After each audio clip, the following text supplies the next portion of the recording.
The Duke and Duchess of Sussex were depicted alongside other royals on a float taking part in a parade through New Orleans as part of the annual Mardi Gras celebrations, which are taking place this year for the first time in 2 years. The prince was depicted coming out of a toilet at the front of the float while wife Meghan was shown wearing a sash that reads Windsor Winer.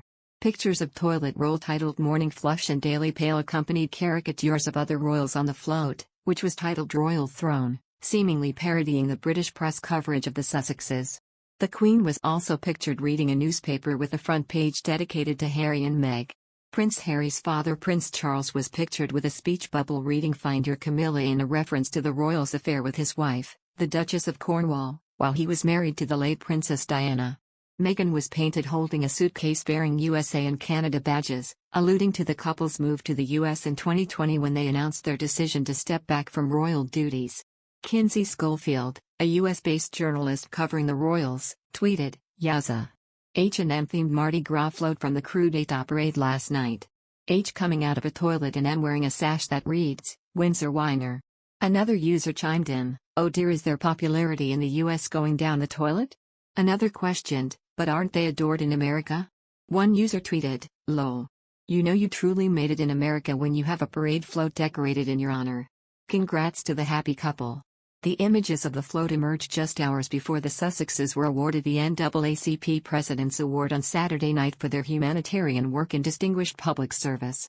The couple, who live in Montecito, California with their children Archie, 2, and 10-month-old Lilibet, were awarded for their work helping a Texas women's shelter, promoting vaccine equity and creating community relief centers with World Central Kitchen. Taking to the stage to receive the award, the Duchess of Sussex said, "It's inspiring to think about the legacy of the Image Awards, which began shortly after the Civil Rights Act of 1964 and the Voting Rights Act of 1965 were passed into law. Today, we can continue that legacy by re-establishing federal voting protections in our country and fulfilling the work of civil rights giants, like the late John Lewis. We are so deeply humbled to be here in the company of so many illustrious awardees." Taking over from his wife, Prince Harry thanked the NAACP for the award. The Duke of Sussex said, "I also echo the immense gratitude for tonight, both for this award and this community for welcoming me so warmly.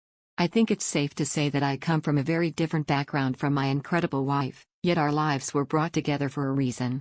One Twitter user wrote, "Meanwhile in the US, their images are on a float ridiculing them. Yes, that's Harry popping out of the toilet, huge, well-known Mardi Gras parade in New Orleans where it is extremely diverse, so please don't say it's a race thing." Another news, the Duke of Sussex will later this year release a memoir which it's published has described as intimate and heartfelt. Much criticism has been sounded over the timing of the release, alongside celebrations for the Queen's Platinum Jubilee.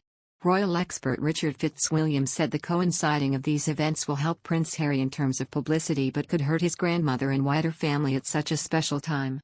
He told, "The memoir is likely to be serialized and there will be worldwide interest in it. Its publication in the year of the Platinum Jubilee will probably ensure it extra sales.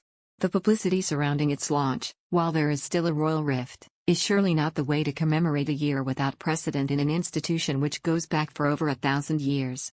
In the book, Prince Harry will, according to Penguin Random House, share, for the very first time, the definitive account of the experiences, adventures, losses, and life lessons that have helped shape him." Mr. Fitzwilliam stressed there is enormous speculation over what exactly might appear in the book. But he highlighted certain themes that could be particularly problematic for the royal family. He said, "Although its contents currently remain private, it is likely to contain highly sensitive material. How, for example, will it deal with Camilla and the controversies that surround her?" A friend of the prince recently told Harry's true feelings towards his father's second wife will be revealed in his memoir, which promises to shake the monarchy to the core. What could be considered a warning sign was issued earlier this month upon the announcement Camilla would become queen consort rather than princess consort when her husband ascends to the throne. A silence was noticed from the other side of the pond, Mr. Fitzwilliam said, despite Prince Harry talking movingly about other causes in the same week. The royal expert added, "We must hope that Prince Harry and Meghan Markle sent best wishes privately."